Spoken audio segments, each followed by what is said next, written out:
नमस्कार दोस्तों, welcome you to GK tricks. इस वीडियो में हम रीट एग्जाम्स के लिए मनोविज्ञान की 5th यूनिट स्टार्ट करने जा रहे हैं।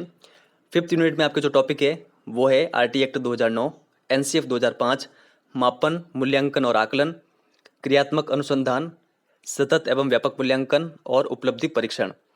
तो इनसे संबंधित आज हम 50 इंपॉर्टेंट क्वेश्चन सॉल्व करेंगे। रीट एग्जाम में भी आपके यूनिट जो 5 है इससे 6 क्वेश्चन देखने को मिलेंगे। तो इसी यूनिट पर हम 2 वीडियो और देखेंगे। तो आप कंटिन्यूसली इस टेस्ट सीरीज को फॉलो रखें, अपनी तैयारी को परखें। वीडियो के अंत में आपका जितना भी स्कोर हो वो आप कमेंट सेक्शन में जरूर शेयर करें। चलिए स्टार्ट करते हैं। हमारा फर्स्ट क्वेश्चन दे रखा है, आरटीई की किस धारा में स्कूल प्रबंधन समिति एसएमसी का उल्लेख है? तो आप बताएं इसका सही आंसर क्या होगा। धारा 11, धारा 21, धारा 27 या धारा 35? इसका जो करेक्ट आंसर होगा वो होगा ऑप्शन नंबर सेकेंड, धारा 21। धारा 21 में उल्लेख है एसएमसी का। धारा 11 में क्या है? धारा 11 में है 3 से 6 वर्ष के बालकों की शिक्षा की व्यवस्था राज्य सरकार के द्वारा की जाएगी। ये आप ध्यान रखिएगा। धारा 27 में क्या है? धारा 27 में है गैर शैक्षणिक कार्यों में शिक्षकों की नियुक्ति नहीं की जाएगी, केवल इन कार्यों को छोड़कर जो मैं आपको बता रहा हूँ, चुनावी कार्य, जनगणना और राष्ट्रीय आपदा, इनको छोड़कर।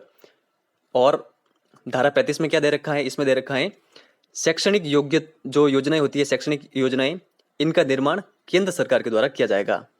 तो ये आप ध्यान रखिएगा। आगे देखते हैं फिर, राष्ट्रीय पाठ्यचर्या रूपरेखा 2005 के अनुसार अधिगम अपने स्वभाव में और हैं। यहाँ पर रिक्त स्थान दे रखा है। ये क्वेश्चन 1-2 एग्जाम में पूछा गया है, तो मैंने डायरेक्टली आपके सामने रखा है। तो अब बताएं इसका सही आंसर क्या होगा। निष्क्रिय सामाजिक, सक्रिय सामाजिक, सक्रिय सरल, निष्क्रिय सरल। तो आप 2 ऑप्शन डायरेक्टली कट कर सकते हैं, निष्क्रिय हो ही नहीं सकता है। तो अब बताएं इन दोनों में से आंसर क्या सही है। इनमें दोनों में जो अच्छा ऑप्शन है वो है ऑप्शन नंबर सेकेंड, सक्रिय और सामाजिक। यानी जो एनसीएफ 2005 है इसके अनुसार अधिगम अपने स्वभाव में सक्रिय और सामाजिक हैं। सेकंड नंबर ऑप्शन हमारा करेक्ट होगा। आगे देखते हैं, अधिगमकर्ता शिक्षण प्रक्रिया का कौन सा चर है? स्वतंत्र चर, आश्रित चर, मध्यस्थ चर या फिर कोई नहीं?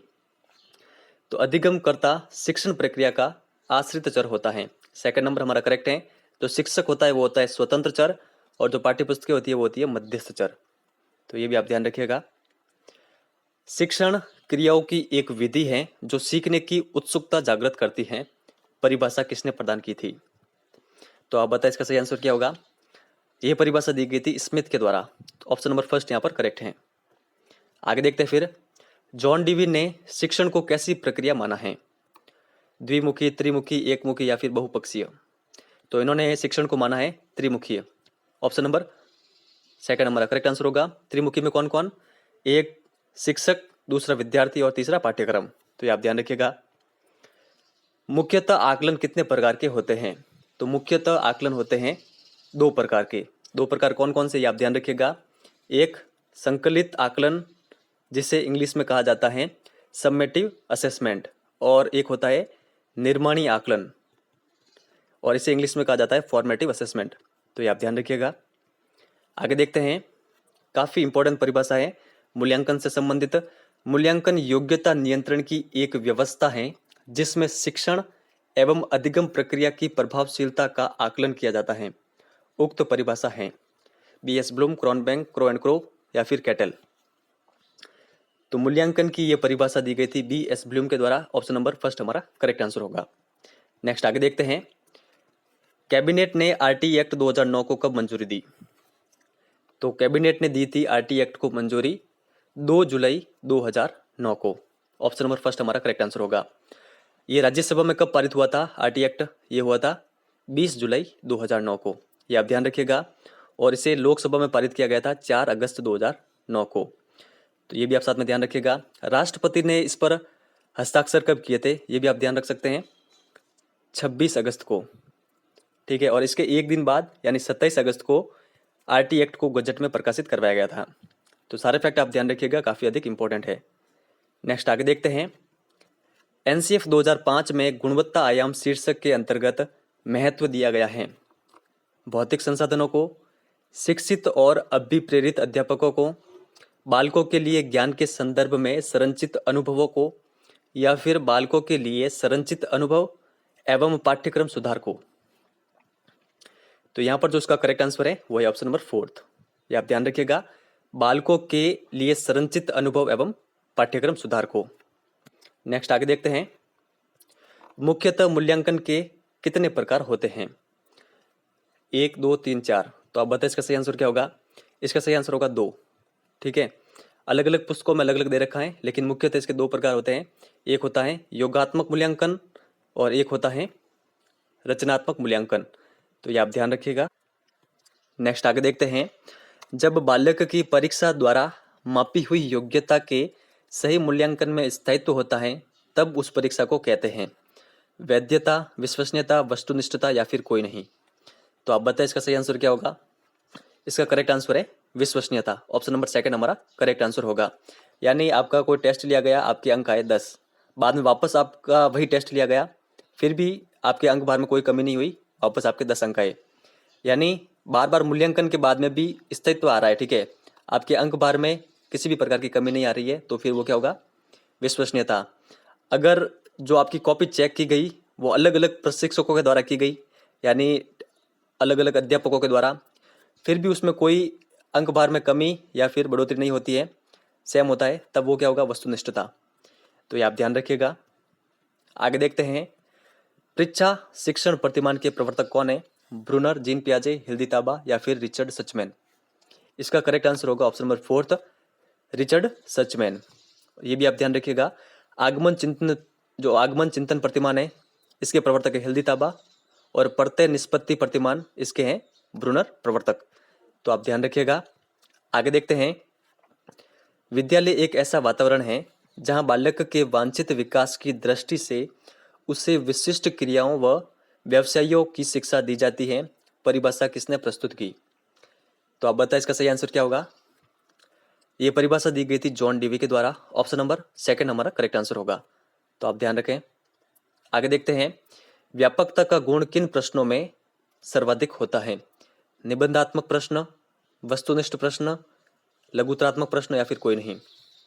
तो व्यापकता का गुण हमें मिलता है सर्वाधिक वस्तुनिष्ठ प्रश्नों में। ठीक है, तो ऑप्शन नंबर 2 हमारा करेक्ट आंसर होगा। कैसे? जो वस्तुनिष्ठ प्रश्न होते हैं उसमें आप जो आपकी कोई समझिए कि कोई एक बुक है, पूरी बुक से क्वेश्चन उठा सकते हैं, लेकिन निबंधात्मक प्रश्न में केवल आप 2-3 प्रश्न ही उठा सकते हैं।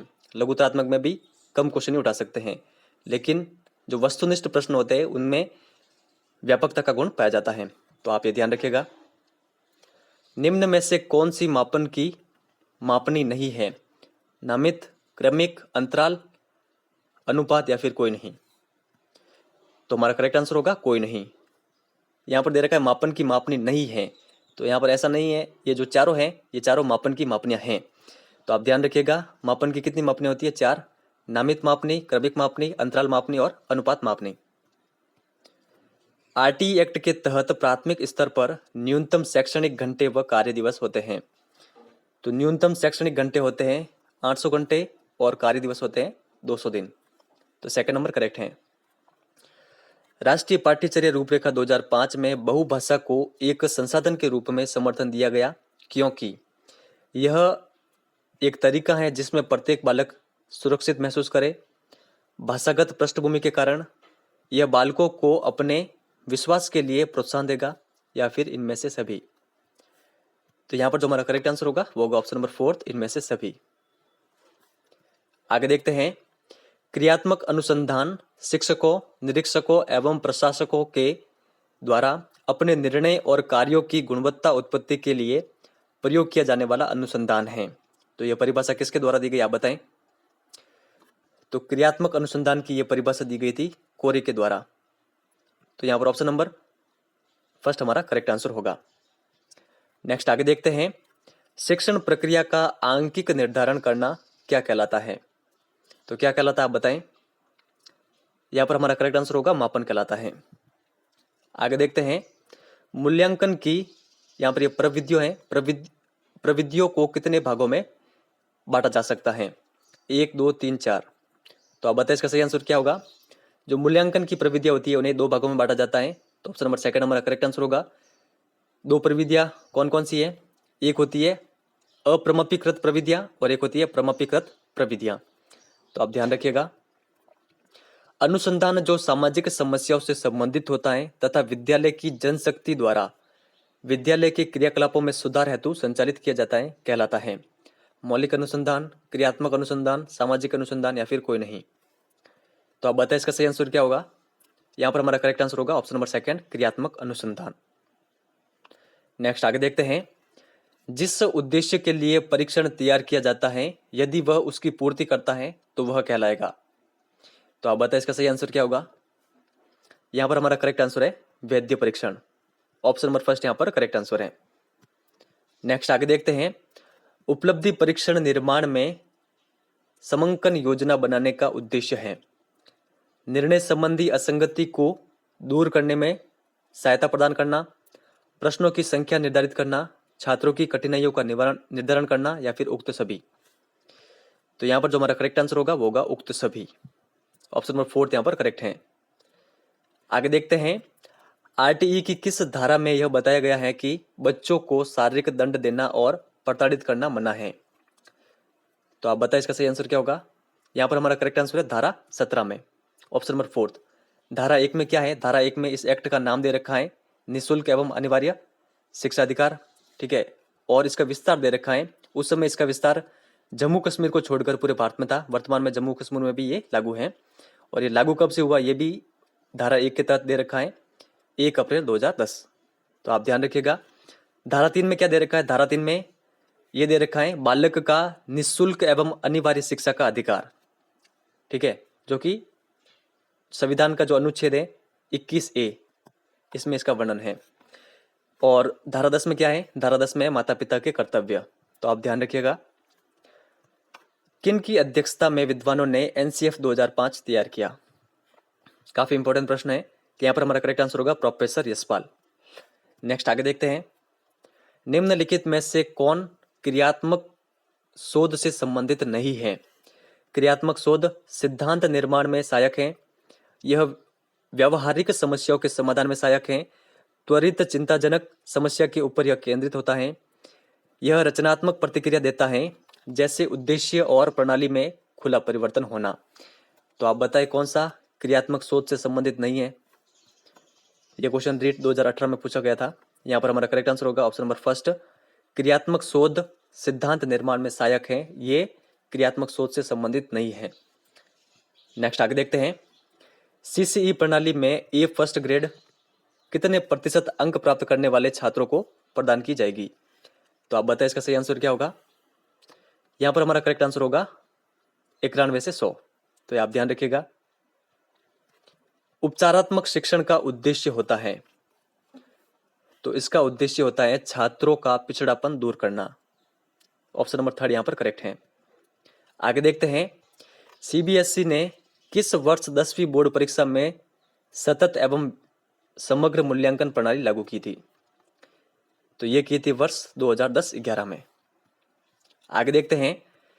शिक्षार्थियों के सतत एवं समग्र मूल्यांकन पर प्रभावी जोर दिया था, तो किसने दिया था आप बताएं। यह दिया था राष्ट्रीय शिक्षा नीति 1986 ने। ऑप्शन नंबर फर्स्ट यहां पर करेक्ट है। निर्माणात्मक मूल्यांकन का उद्देश्य है, तो आप बताएं इसका सही आंसर क्या होगा। इसका करेक्ट आंसर होगा प्रगति पर गौर करना एवं उपचारात्मक अनुदेशन की योजना बनाना। फर्स्ट नंबर यहां पर करेक्ट है।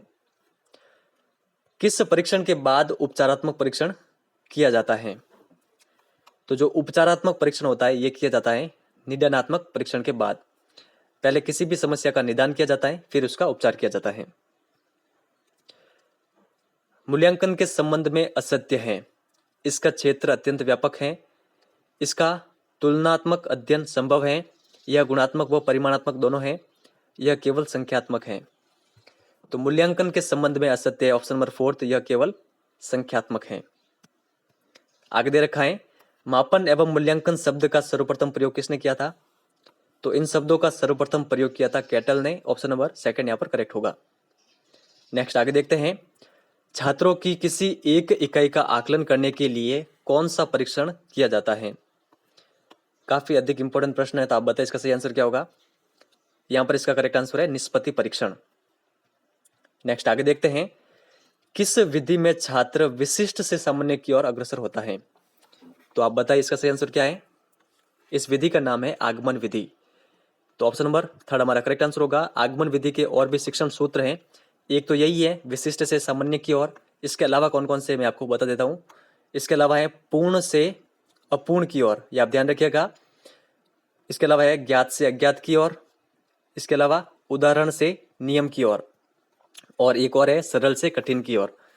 तो आप सारे ध्यान रखिएगा। बालक की प्रकृति के अनुकूल विचार विमर्श का श्रेष्ठतम संसाधन है। तो क्या होता है? ये होता है मातृभाषा। ऑप्शन नंबर फर्स्ट यहाँ पर करेक्ट होगा। आगे देखते हैं, विचारों की अभिव्यक्ति किस प्रकार के प्रश्नों में होती है? तो विचारों की अभिव्यक्ति होती है निबंधात्मक प्रश्न में। ऑप्शन नंबर सेकंड यहाँ पर करेक्ट होगा। नेक्स्ट आगे देखते हैं, बालक के व्यवहार में अपेक्षित परिवर्तन का निर्णय अध्यापन द्वारा किया जाता है।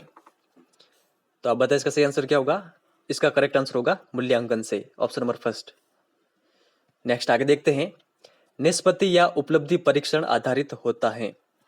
ब्लू पत्र पर, शिक्षण उद्देश्यों पर, शिक्षण विधियों पर, या फिर सभी? तो निष्पत्ति और जो ये उपलब्धि परीक्षण है ये आधारित होता है शिक्षण उद्देश्यों पर। कंटेस्ट यहाँ पे ध्यान रखिएगा। ऑप्शन नंबर सेकंड यहाँ पर करेक्ट है।